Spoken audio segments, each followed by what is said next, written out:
Thank you so much for having me. This has been the best organized, most friendly visit I have paid in years to any institution, so compliments to the organizers. And thank you so much for the wonderful introduction by Katja.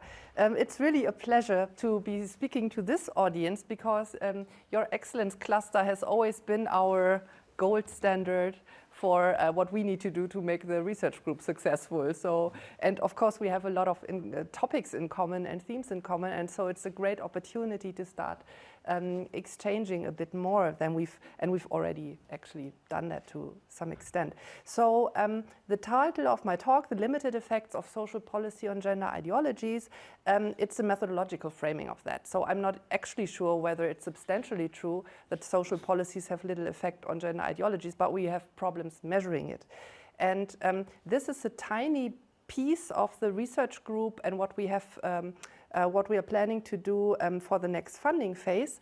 And the talk is structured today because this is a little bit for the future. What we're planning to do is that I first locate that particular topic of the talk in the broader research group, because I thought that might also be of interest if you're not a gender scholar, that this is not only what we're doing and how that fits together. Then I will introduce with a few words the role of gender ideologies for gender inequalities, because I'm a social inequality researcher by training, and that's how my whole interest in gender ideologies came about. Then I'm talking about the theoretical framing of what we're planning to do for the second research group funding phase in this particular area of research, and then show you some of the most recent empirical evidence on the issue, potential explanations for why we find so limited effects of policies on gender ideologies, and then present our approach that tries to work with the situation and hopefully, we'll improve our data situation over the next coming years to address questions like these. So I'm super interested in your feedback and hope I will not stretch my time too far so that we have ample discussion time, because we're right now still open for reframing things, for fine-tuning things. So today, for me, this is the perfect timing, even though it might be a bit boring for you. So the research group is made up of 7 projects during the second funding phase, 10 PIs with their team, and we just finished the first 4-year funding period and just last week celebrated the start of the next 4 years of funding, and we're really happy to be developing this further. The joint starting point of the research group as a whole has been the ongoing social structural reconfiguration of societies, both Germany on the left-hand side and Europe on the right-hand side, where our research group focuses on the period from 1980s onwards, which is of course a data issue thing, but it's also an important period because the trends that we show here for Germany and Europe, increasing female labor force participation, and that's been going on for decades, of course, earlier. The still ongoing secularization trends we see, but also tertiarization in education and immigration. These are all trends that social structural analysis has, studied for years and in depth. But what really has been lacking from the research agenda is projects that look at how all these trends together shape the social structuring positioning, but also the social structural composition of social groups. Alone with many immigrants coming in and women obtaining higher education, the group of the highly educated has completely changed. Group sizes have been changing, and that's of course key to understand politicization and political opinions. So the idea that I think is very uncontroversial and not very original is that all these trends together reshape what societies look like and therefore should affect social and political orientations of citizens within countries, but also based on how their social structural multidimensional groups are positioned in the social structure via other social structural groups. And the basic reading from which we started on when we started this research group in 2021 was this paradox situation that you would expect based on these trends. More cross-cuttingness and therefore fewer entrenched political conflicts, and therefore actually more social cohesion and less societal conflict in society. However, we all are also aware, and this is always the reason how how we reason for why looking at this only from the 1980s onwards makes sense. This is the period when welfare state growth was really over and welfare state retrenchment started. So in the 1960s and 70s, the cake became bigger and bigger when it comes to welfare state support of these changing groups and changing group demands. From the 1980s onwards, the cake grew smaller. And so things got more competitive. And this is maybe already part of the reason why, instead of the expectation of increasing cross-cuttingness fosters more social cohesion, we actually see more social unrest, more crisis, and more divisions in society than we would have predicted. And illustrations of that, of course, if you look at the last German elections, or the turn of youth, especially youth men, towards parties such as the AfD, and also this general, retrenchment from the established parties. But we also see trends where established social rights and also acknowledged equalities such as diversity in sexual orientations or gender equality are now becoming under attack again after a really long time. And this is all indication that we see a lot of conflicts that we're not so good at the moment in understanding where that actually comes from. This is specifically the case because if you look at the state of research, like the best data sets used by the best people in the field, they actually find very little evidence of polarization. They find actually declining conflict. I see people nodding exactly, we too. You see Steffen Mau with his group and Dromedar. And so we have really trouble understanding what's going on. And when we started this endeavor, the research was very much dominated, and I think it still is, by a very narrow focus on explaining social extremism with socio-economic positions. And we were really thinking that is a one-dimensional view of social structure, and this is also not how conflicts are usually politicized nowadays. So what about intersectional group memberships and the meaning of those for understanding political conflicts? What that means is, and this is so, we developed a super simplified society that only contains of people with high or low social status, ethnic majority or ethnic minority membership, and whether they're male or female. And if you look at social change in this simplified version at time zero, which might have very much corresponded to the situation in real societies in the 1960s, the high-level positions in that society were basically only held by men that were also members of the majority group. And everybody else was in the low socioeconomic positions. And with the social changes I just showed you, the real social changes, even this model society would have moved to a society by time T1 where both men and women from both ethnic majority and ethnic minority groups occupy high social positions, and of course men that would have ended up here earlier might end up here.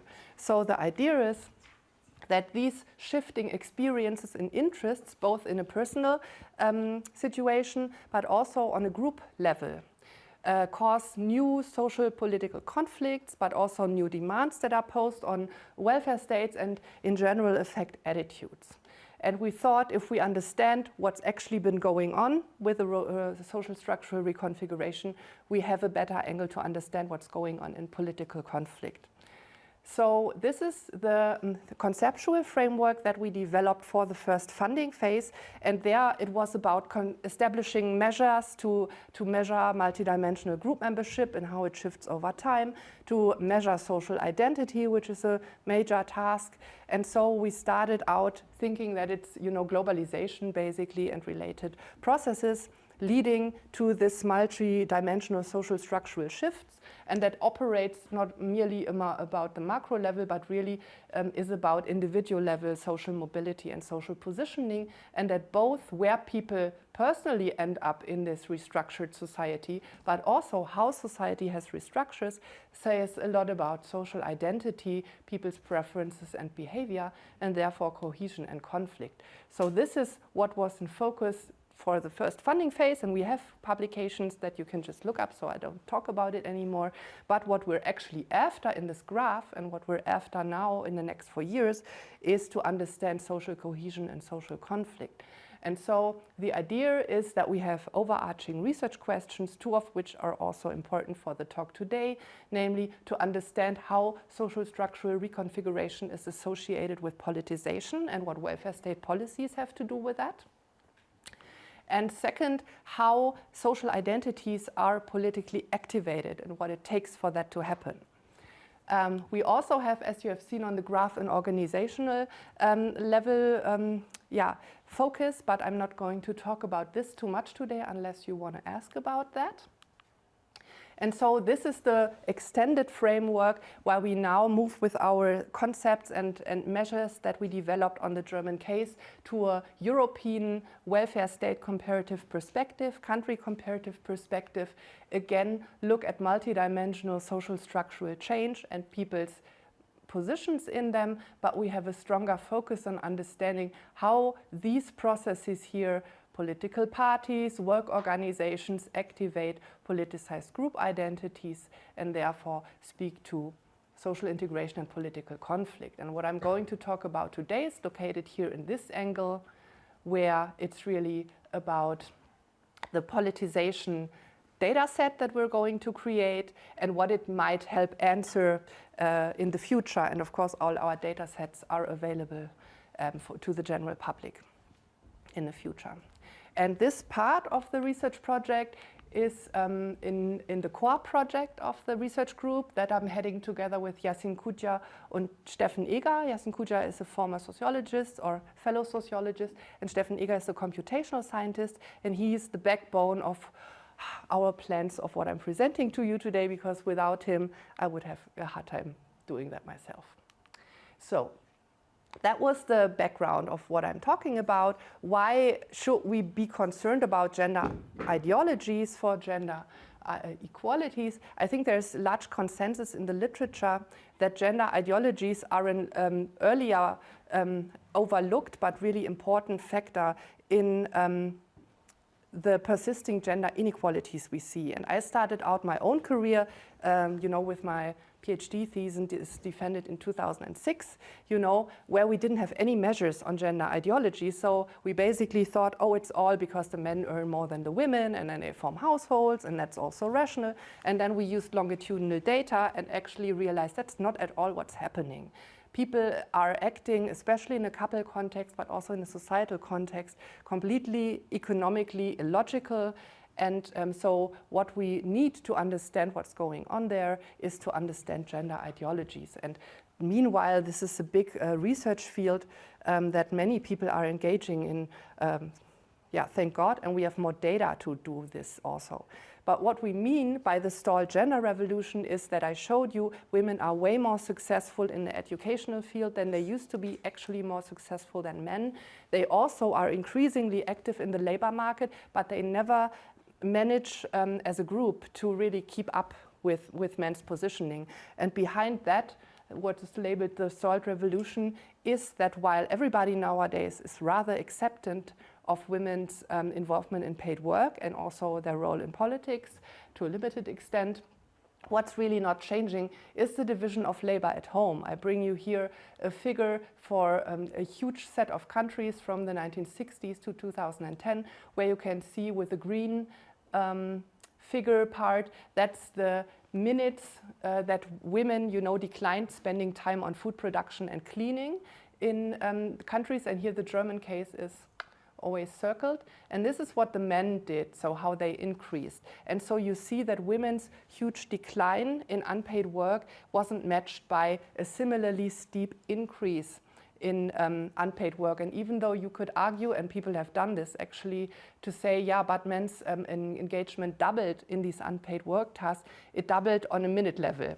And it's, of course, we know that especially in academia, it looks very different. And it's also true that fathers of small children spend way more time than they used to, but mothers as well, because people are, intensive parents and are spending way more time with their children now than my parents did with me. People used to say, oh, it's alive, that's fine, And nowadays, children have to thrive and develop and become the best version of themselves, and that takes a lot of time and effort. And this is partly behind this stalled gender revolution thing, But of course, if we're rational choicers, we should argue why. Are women stupid? That they, why do they continue doing that? We know it has all kinds of questions, and the answer is, to some extent, it's gender ideologies, and I've done qualitative interviews with people expecting their first children in my ERC project 100 years ago, and it's so deeply ingrained what they think they have to do. And people can be feminists, they can be intellectuals, they can be whatever, but when the child is sick and both parents have a work appointment, the mama stays home. It's hardly ever the father. So, what are gender ideologies when I talk about them? This conceptualization started out with attitude bundles towards paid and unpaid work responsibilities, and whether these should be shared by men and women, or whether these should be organized according to separate spheres in society.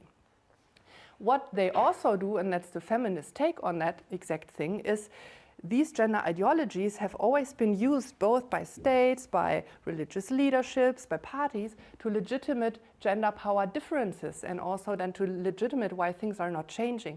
And if you try to influence policy discourses on this, I mean, you still hear that. So women are still women, And so this idea of making these gender differences that we see seem natural is a very powerful marker that really goes under people's skin, both males and females, both consciously and unconsciously, and it's really hard to fight. And yet there's big differences in how societies are structured along these, beliefs and differences. So gender ideologies in the most recent and widely spread definition are considered sets of widely taken for granted cultural beliefs about the essential natures, and I will give you an example of that later, and the relative worth of women and men. And so this is really why they are so powerful. This is why none of us can really resist them, even if we know better.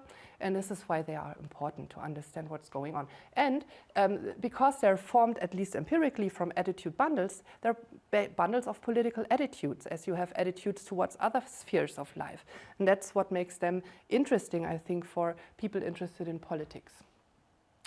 The important thing on this slide was the big major breakthrough to which we also contributed, understanding that all these measures we have of gender ideologies are not a unidimensional continuum ranging from you're either egalitarian, you're either traditional, or you're somewhere here in the middle. That was the biggest breakthrough intellectually I had over the last 10 years, understanding that that was not the case and why that was. And this is what the situation actually looks like. You all know these items. A working mother can establish just as warm and secure relationship. A preschool child suffers. Both husband and wife should contribute to the household income. Fathers are as well suited as mothers to look after children. So these are the questions that are used in survey research to get at these convictions about joint and separate spheres and dispositions. And what you see, if you are in this egalitarian traditional mindset, you capture less than half of the European population. Because if you look at this wider set of European countries, which includes a lot of Eastern European countries, as you will see on one of the next slides, you catch 30% that are egalitarian, 7%-ish that are not even traditional, because how you have to read this is all bars are up, all the responses to these questions are egalitarian. If all bars are down, all the responses are clearly traditional, and you see even this group that we label traditional is not, with their probability of an egalitarian response, it's not at the lower bottom, it's even in between for many of the items. And what's actually going on these are multidimensional profiles where you see to some issues and questions and spheres, people have a very egalitarian idea, but for some, especially when it comes to this gender essentialism, this idea that women just need to have children to be fulfilled, or men are just not capable of taking care of children, here then you see that people mix this, and it's not the same than being on the middle of a one-dimensional scale. So that was the major breakthrough. And it's important to understand this, because if you do not understand this, you don't need to try to understand how welfare states affect gender ideologies, because then you have a problem that's more basic than what I'm going to talk about today. So there is wide consensus that welfare state policies influence gender ideologies, because welfare state policies basically give people guidance and also incentives to act in a certain way. And there's also literature, of course, that this is the other way around. So if you have established a certain way of gender relationships, then that also feeds back into the policy mechanism. And at first glance, this theoretical idea seems to make sense, because if you look, for instance, at the egalitarian cluster that I showed you earlier, you see, here are our Scandinavian countries. They are the safe haven of egalitarian gender divisions of labor and the policies supporting that. And here they are with the darkest, egalitarian spread. But these already don't fit in. And if you look at traditional, that might also, to some extent, work out, because you have here the conservative countries that have been conservative policy-wise for a long time, but also here a few things that are difficult to explain. But as soon as we come to the multidimensional profiles, it's all over the place. And I've spent several research projects, showing that this is not really working out.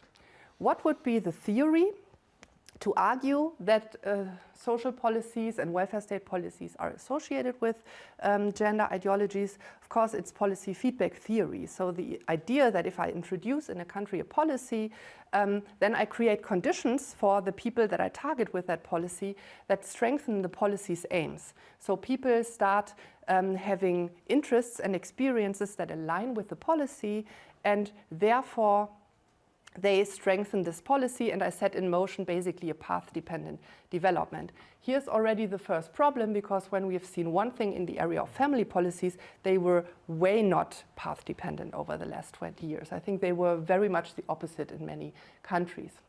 But the idea is that work-family policies in particular should shift the interests and beliefs and then also the experiences of individuals in society, first by targeting people in the intensive family phase and making them, for instance, making fathers take parental leave, making young couples send their child to daycare when in earlier times they wouldn't have sent their child to daycare, and they realize, oh, everything is fine, and this is why I adopt my ideologies. And because grandmothers and neighbors see, oh, my child is fine and we're doing fine, they will also adapt, more or less. And of course, then in turn, these changing experiences and interests feed back into the policy-making process. And as I said, the main mechanisms that are discussed, and this theory base is not very it's not theoretically well developed, this area, is basically interests and experiences that are shaped by policies or by policies changes. And you could come up with two very simple and not very innovative hypotheses based on that, namely that work-family policies should be associated with cross-national differences in gender ideologies, and that within country, if you look at change over time, the more egalitarian policies are adopted, and the more consistent that is, the more policies should move towards this direction. Of course, we detail that at a later slide. Why is that? If you look at gender ideologies and how they work in this idea of either considering certain spheres as separate male spheres, for instance, earning, or joint spheres. The same goes for separate female spheres of caring and joint spheres. And this emphasis on, is that a choice that people can make based on their specific interests or situations, or is that actually a gender trait that we cannot help? And if you look at the ideology sets and the ideas that they trigger, you will find that policies can either strengthen the one or the other. So parental leave, especially when it's medium length and well paid, if there's leaves reserved for fathers, and if you have early childcare, all this strengthens joint spheres in earning and therefore should strengthen egalitarian orientations in society. The same goes with caring. If you have long paid maternity leaves but no long leaves reserved for father, that should strengthen essentialism. So you can, based on these, elaborations, you can come up with more specific hypotheses on how defamiliarization policies should foster egalitarianism in society, and how familiarization policies should foster all these ideas about essentialism, thinking that women are innately different than men, and that actually children belong to the mother and not to early daycare institutions. And the same set of policies we have developed here for cross-national differences, you can also formulate in a similar way for changes within countries over time, which is both what we want to look at in the research project. Now comes the big problem, and I hinted to it. Policies do not really align very well with gender ideologies in reality. And we discovered that as early as in a paper based on my ERC project, what we labeled policy culture gaps. So what we did here was we used then the multilinks database and looked at how countries are faring in terms of the familialization, promotion of fathers and carers, and supported familialization. And this works out in the case of Sweden, when you then compare it with people's gender ideologies in a very simplified way. I'm not going to go into the details how we did that, but in most instances you have large gaps between what's offered policy-wise and how people actually tick normatively. That's the main message of this particular slide. It's too complicated to explain in detail, and it's outdated too. And since that was 1916 and we've been busy working on improving how to measure this, nowadays we have these great data sets where we can use macro level variables and really feed them into as macro level explanatory variables to understand how that actually affects people in a specific country in a specific point in time. And as I said, there are only 2 studies that really have a multi-dimensional gender ideology conception. The others you cannot take seriously because they're making major mistakes that is way beyond what we try to work on here. So there's the paper by Katja and Sandra Buchler and me, where we look at multi-dimensional gender ideologies across Europe and try to understand how macro-level features in a country are associated with gender ideologies. And then a year later, there came the paper by Xu et al., who use a classifier in trying to map gender ideologies globally. So this is Europe, this is globally. And they used unsupervised machine learning to associate this. So rather different set of countries, but overlapping, different set of data, but overlapping, but completely different method with similarities to what we did, but we find the same thing. Very, very, very limited policy effects on gender ideologies, very different from what we would expect. What we did exactly, how am I doing with my time? Fine. Okay, 5 minutes. No, I'm doing fine, you're doing fine. Okay, fine, thank you. So what we did, we looked at the extent of male breadwinner support. We discussed that earlier. This measure that Markus Gangel came up with, I think nobody else would have gotten away with it, but Markus did. So what they did as a macro level, they clustered a society's support for the statement, if jobs are scarce, men should have more right to work. The real social policy indicators we used were the proportion of paid leave reserved for mothers using the WBL index of 2008 and a sub-index of the gender gap index where we could look at gender gaps in labor force participation, wage equality for similar work, estimated own income, share of female legislators, etc. So really elaborated, and we put a lot of effort and work into this. We also had levels of social inequality in the country and societal affluence as a macro level measure. And what we found was, except for this variable, which we don't know actually what it captures, all these macro level variables, they don't explain hardly anything what you see in variation in gender ideologies. What we also learned was that, and that was interesting, these macro level factors do more in explaining the multidimensional gender ideologies across countries, so there the predictions are a bit better. But if you want to understand the spread of egalitarianism and traditionalism, in spite of Sweden and Denmark and what I've shown you, this is individual level factors that seem to explain it based on the data set we use. The study by Xu et al. Looked at female labor force participation rates, rates of economic development, and this is their family policy measures, publicly funded parental leave policies. I'm not fond of this because it mixes women's and men's entitlements, but they did it anyway. So they used ELO data and they come up with a similarly devastating result. So they have R-squares between 0.17 and 0.22 for the effects that women's labor force participation rate and paid parental leave provisions have for gender ideologies. You see for paid parental leave provision, it's a bit better, but it's actually really not a good turnout. And these are, I would argue, one of the best data sets, really carefully chosen macro level indicators that people put a lot of work in. So we were asking ourselves, what is behind these low associations? Is our theory wrong, or is our measurement problematic? And how can we maybe improve our understanding and modeling of that? Because if we want to make policy advice and if we want to really change society, we should know how these things work. And this is, of course, why you have to think, why is this explanatory power so low? And of course, we're not the first ones asking that questions. What you see is in research that men respond much less to family policy changes than women do. That's quite an established finding by now. And of course, you know, it's also not like a major brainer that, of course, work-family policy change in particular, different from other policies that you might change, they also always only concern small sections of society, namely usually direct effects on people who are in their intensive family phase. And this is, of course, in a population ranging from 0 to 100 years, a very small group. So there should be, at least directly, very limited effects on broader interests and experience in society. And maybe even worse, I show you on the next slide, even if family policies change and the target group is changing and adapting their gender ideologies towards, for instance, more egalitarian ideologies and practices, there are still these people in society who founded their families under very different condition. And, you know, made the experience that that was the right thing to do things.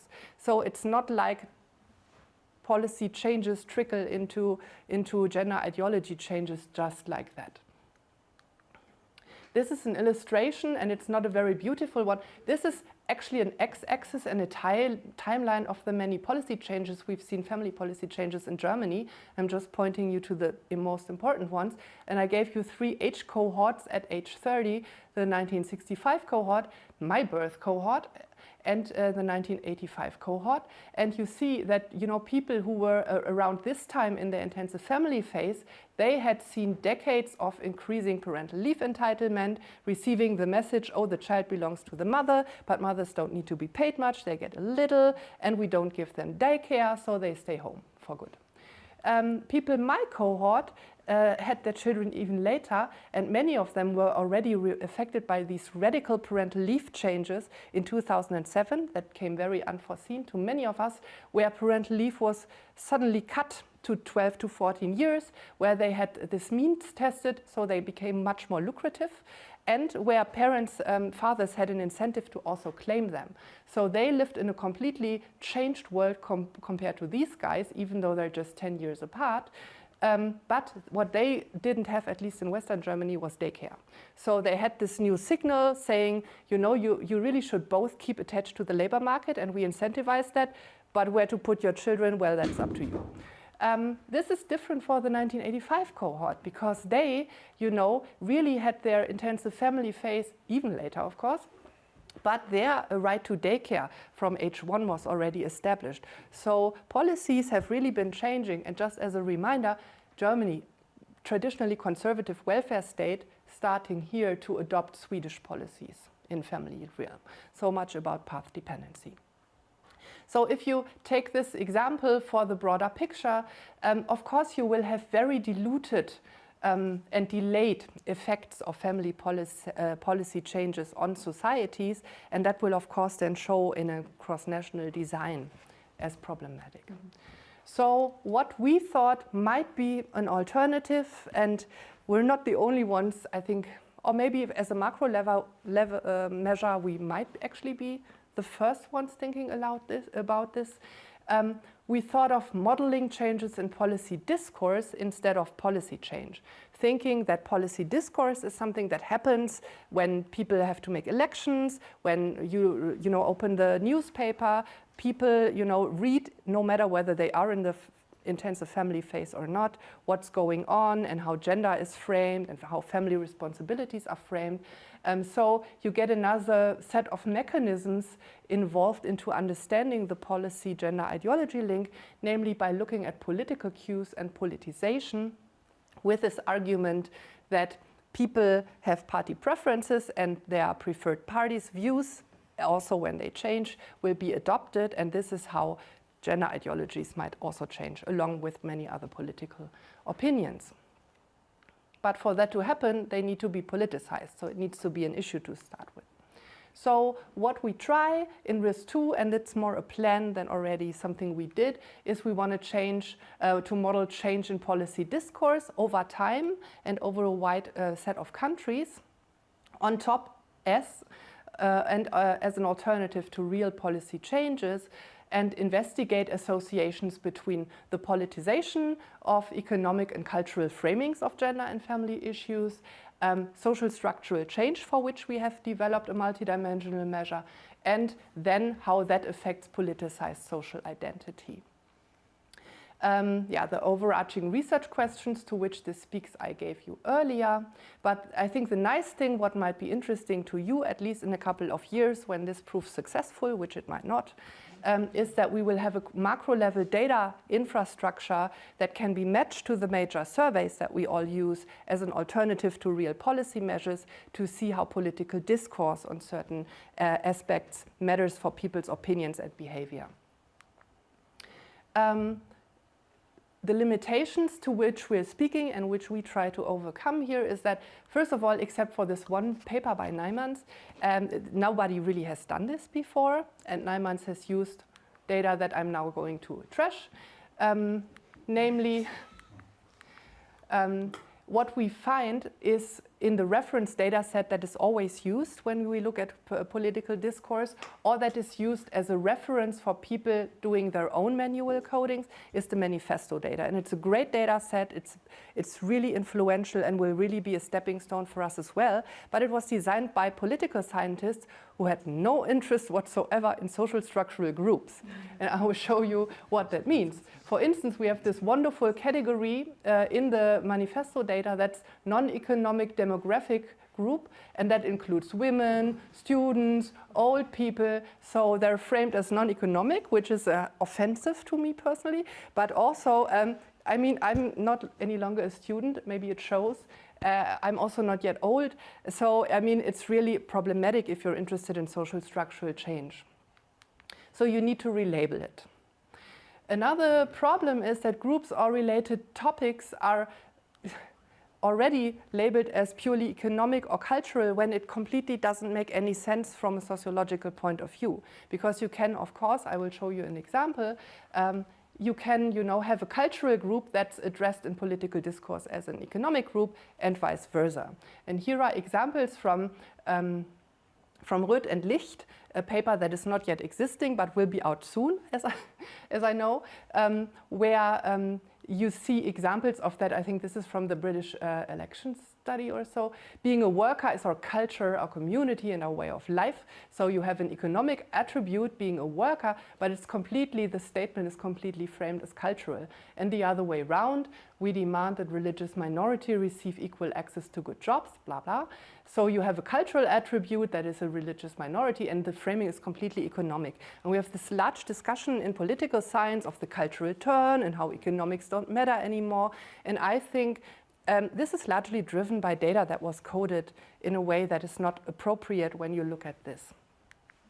Actually, what is also problematic and which we will hopefully be able to overcome very well is that this data set and many others are coded on the level of quasi-sentences with only one label. So that could only be women or immigrants or economic. But of course, this is not how you get multidimensional group membership coded. And as I said, Leons Röth and Hauke Licht have been working on this very idea already longer than we are, and unfortunately we're going to join forces. But what Leons showed us in December when he visited us in Frankfurt is that on the sentence level, that means you misclassify more than 50% of sentences that address group categories. So it's really a major issue that you get that right and to understand intersectional reasoning. And what is also a major issue, if you have this time period that you want to cover and use this as a macro level data set, there is very many gaps in the codings available. So there's a lot of hand coding and new codes that you have to establish. So what we want to do, and I can show you that we have, but we plan, is that we go there. 2 minutes? Yeah, perfect. So this is our approach. We work with a politicization setup, saying, you know, if issues and topics show up in society, it will be addressed in political debates. They are always contentious because otherwise they wouldn't come up in political debates. And what we want to capture in our data set is issue salience. So how often are specific issues targeted, group appeals, which groups are appealed to and whether these appeals are positive or negative, and contestation, to which degree do political actors or parties disagree. And these will be measures that will be available per country in our data set. And the groups in focus in our project are the ones that we address in RIS. So the aim is to have a large set of European data set with these coded data that can then be matched to survey data. You will have country time interval specific information on group and topic related issue salience, contestation, and the cultural and economic aspects. We use the data sources that are out there and combine natural language processing with sociological and political science perspectives on group membership to really establish gold standards that are much better for the training data than what we have had so far. And it's also cheaper. So to end, this is our social structural reconfiguration data. Our hypothesis that we're going after with this data set that I just described is that these effects should actually have an effect on political discourse. Theoretically, might not be the case, but whatever comes out here, as a side product of this endeavor, we create a macro level data set that can be matched for periods to existing data sets to see whether there are associations between policy discourse and people's gender ideologies, behavior, whatever. Thank you for your patience. We can discuss coding examples later. And I look forward to your criticisms because we're now about to start. So whatever you say, I will note it down. Thank you.